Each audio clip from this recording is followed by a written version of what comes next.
سلامونه ملګرو!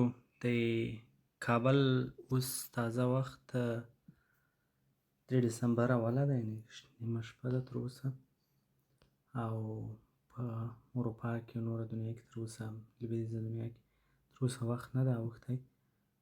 راځو کامن وایس د غږونو اندازې ته چې چا څومره کار کړی کومه برخه کې، د غږونو د ریکارډ برخه کې پښتو ژبه کې ټاپ کسان په دې شکل باندې دي. په ښي طرف د ویډیو کې تاسې د کاري د کلیپونو تعداد ګورئ، 33,000 او 60,000 28,000 28,000، او په چپ طرف کې تاسې نومونه ګورئ. له نیکمرغه تر 100 ډېر کسان دي چې تر 2,000 یې ډېر کلیپونه ریکارډ کړي دي، ولې بیا هم کم دي، او خصوصا هغه کسان چې وروسته دي او تاسې پیژنئ کیدلی شي تماس ورسره ونیسئ چې د غږونو تعداد زیات کړي. او یو بله نقطه چې تاسې له دې هغه نه موندلی شئ هغه دا ده چې د تاسې د سیمې کوم خلک تاسې پیژنئ چې په دې لیست کې دي، یعنې که احیانا د تاسې د ټول ولایت نه څوک په ټاپ 100 کسانو کې نه وي، دا په دې معنا باندې چې د غږونو توازن ډېر برابر نه ده، که څه هم چې د پښتو ژبې لپاره ستونزه نه ده، ولې ښه به دا وای چې د ډېرو سیمو نه، د ټولو سیمو نه مثلا په ټاپو کسانو کې هم څوک وای.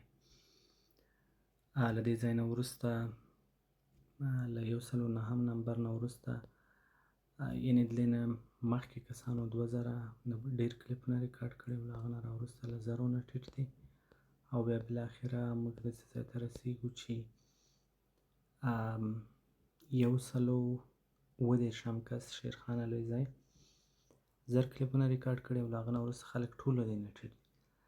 یو څه چې تاسې کولی شئ، فرض کړئ دغه کسان تاسې که پیژنئ، کولی شئ تماس ورسره ونیسئ چې حد اقل یو ساعت نور وخت ورکړي، او دا تر څو حد اقل په دې لیست کې برابر شي د 0 نه ډېر کلیپونه یې ریکارډ کړي وي.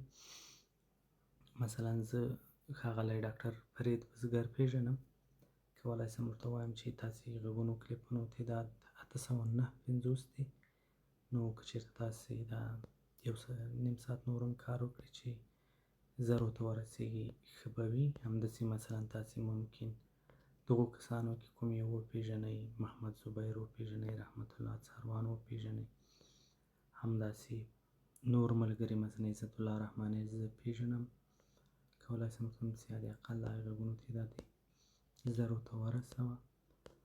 او همداسې تر اخره تاسې نور لیست هم لیدلی شئ، ولې زه به لیست یوازې تر 200 کسانو پورې وګورم.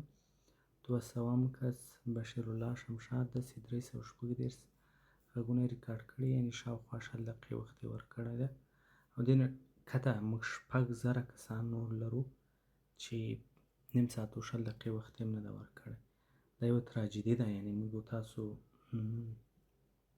په دې برسېره چې ډېر کار مو کړی، ډېر زیات کار مو کړی، ولې زیات کار چا کړی دی؟ فقط 100 نفرو کړی دی، یا 130 نفرو کړی دی، یا مثلا 130 نفرو ډېر کار کړی. نو د لا ډېر توازن لپاره اړتیا ده چې موږ هغه ولرو، یوه اندازه ډېر کسان وي چې ډېر کار یې کړی وي. ښه، راځو د اورېدلو په برخه کې ټاپ کنټریبیوټرز ګورو. ښاغلی مرتضی احمدي 119,000 کلیپونو سره، او په تعقیب باندې نصرت الله حق پرست، او په همدې شکل باندې نور کسان دي. د کار اندازه یې معلومیږي په همغه شکل باندې لکه په تېر په هغه بله برخه کې چې وه. دا هغه کسان دي چې غږونه یې اورېدلي او ډېر غږونه یې اورېدلي. دا برخه تر هغه بلې برخې ډېر ته اړتیا لري، ځکه هر کلیپ باید 2 کسان واوري. نو بناً مثلا که موږ 5 میلیونه غږونه هلته ریکارډ کوو، دلته به 10 میلیونه اورېدل کوو تر څو هغه ټول والیډیټ شي، هغه ټول تایید شي. په دې برخه کې مو وګورو یوازې 100 کسان دي، 142 کسان دي چې حد اقل 1 ساعت وخت یې ورکړی ده، 1 ساعت وخت یې ورکړی، له دې نه یې زیات وخت ورکړی، او دا نور کسان چې دي له دې نه یې کم وخت ورکړی. یو ښه چاره چې موږ کولی شو سرعت کار ته ور زیات کړو هغه دا ده چې خلک سپېژنو او هغو ته ووایو چې لطفا دې برخه کې مثلا لږ همکاري نوره وکړي. مثلا 163 نمبر خلیل احمد اگا ده، زه یې پېژنم، کولی شم دې ته ووایم چې لطفا دا خپل کار اندازه تر 0 پورې ورسوئ. دې ښه والی دا ده چې کار به ډېر ډیسنټرالایز وي، ډېر به مثلا په ډېرو خلکو متکي وي، نه داسې په کمو خلکو متکي وي. دا برخه خو لا خیر، خو د غږ برخه ډېره دې ته اړتیا لري چې د ډېرو خلکو لږ لږ غږونه ولرو، نه داسې د لږو خلکو ډېر ډېر غږونه. یعنې موږ باید د